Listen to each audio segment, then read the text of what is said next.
24th of April. Welcome to the Daily Bread Miracle Word with Pastor Neville. I bring greetings to you in the most precious name of Jesus Christ of Nazareth, the name above every other name. Precious people of God, today's Daily Bread is from the book of Acts chapter 1, verse number 6 and 7. Yesterday we looked at 4 and 5.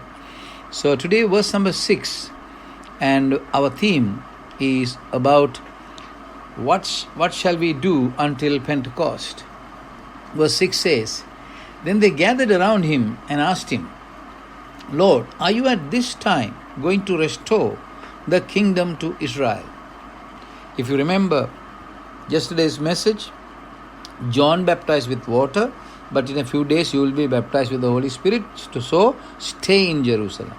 But then the question from disciples is that, are you going to restore the kingdom to Israel? See, the very purpose of Messiah coming was to restore kingdom to Israel. Conquer and give the Israel the kingdom.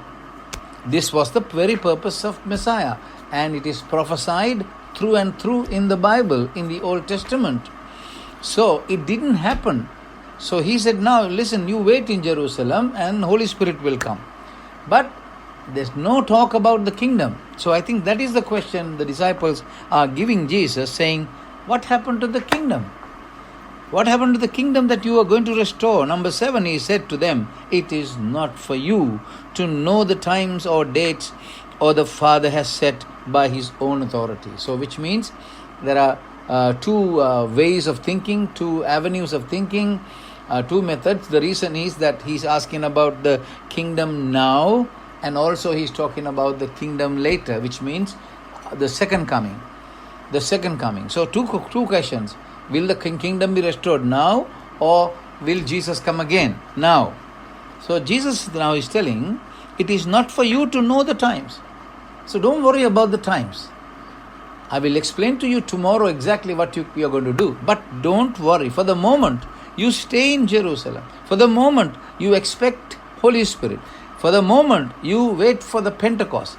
For the moment, you continue to praise God. For the moment, you continue to please God and praise God. It is not for you to know the times or dates the Father has set by his own authority. So it is Father's authority, and you and I doesn't have to know the dates. But is tomorrow. I'm going to teach you tomorrow. Have a wonderful day filled with the very power of God in your life. Jesus loves you. Amen.